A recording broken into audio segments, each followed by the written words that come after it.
rand is set to end the week slightly firmer after inflation fell back within target. And the South African Reserve Bank decided to pause interest rate hikes. The central bank held its interest rate steady at 8.25%. SABC markets presenter Anastasia Arendse spoke to Simphiwe Letlojane, investment strategist at ABSA, on the market reaction to the Reserve Bank's decision and the major market moving stories across the week. It is definitely the right move. We did see inflation leading up to, the meeting, coming back to within that 3% to 6% range where, the MPC wants inflation to be, inflation printing 5.4%. And of course, we've seen hikes of around 475 basis points in total since November last year.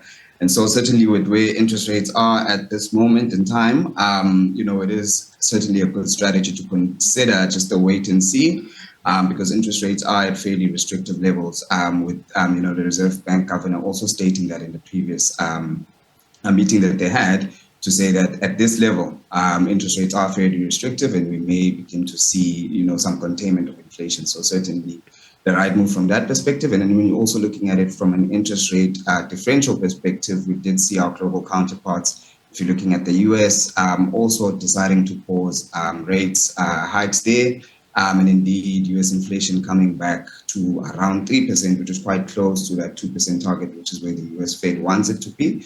And the rand, in fact, reacting fairly positively to that. So at this stage, really inflation looking, some of the inflationary pressures looking to be fairly contained.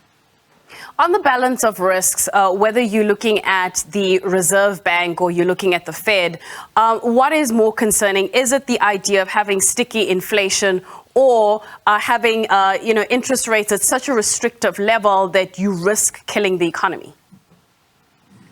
I certainly do believe it is quite a tough balancing act, and it is really a matter of short-term pain for longer-term gains, because inflation over the long term, especially runaway inflation, where what we've essentially seen is some temporary price shocks to the system. Firstly, through the recovery coming out of the pandemic, where we saw demand recovering quite strongly, but supply lagging a little bit, which led to some supply side bottlenecks. And then in addition to that, we did see the Ukraine-Russia crisis, which led to further energy supply shortages and resulting in some inflationary pressures there. So really what the reserve banks globally, even locally, have been trying to do is to curb the second round effects of those cyclical elements, even though the cyclical elements can largely be expected to dissipate. What can indeed happen is that some of those can pass through to the economy and last and have a much longer lasting effect where you're left with structurally higher levels of inflation, which over the long term does certainly have some negative effects in terms of eroding consumer purchasing power and in fact leading to some stagnation as well from a economic growth perspective, because you have price growth essentially exceeding your productivity gains. In terms of interest rates, of course, it is a bit of a strain in the short term, when interest rates are at these levels, but expectations are that once, we see some strong containment of inflation and inflation expectations begin to be anchored much closer to that 4.5% target, which is where the MPC wants inflation to be. The expectation really, and you can see even in the markets right now being priced in, that we may begin to see potentially some easing of monetary policy and some cuts coming forth sometime towards the end of next year. With the data that we've seen come out of the US recently, is there an argument to be made that the recession fears that we've been talking about might take longer to manifest?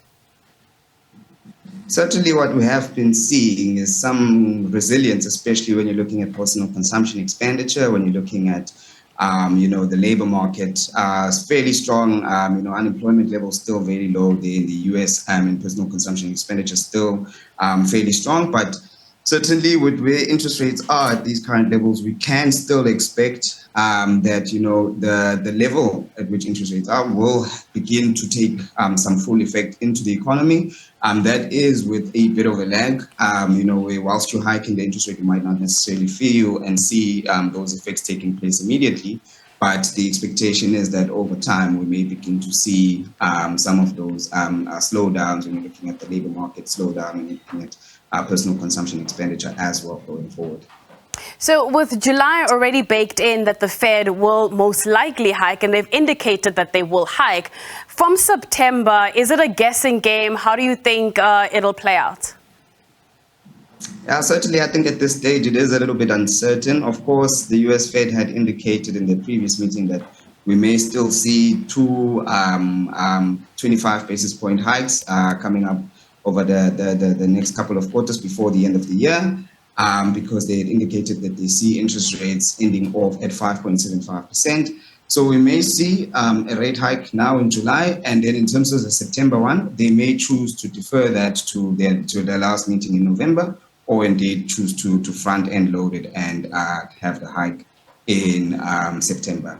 When you look back at the week, were there any themes or local company news that stood out for you? No, it has been a fairly busy week when you're looking at companies. In the US, you are starting to see, the earnings releases for the latest quarter.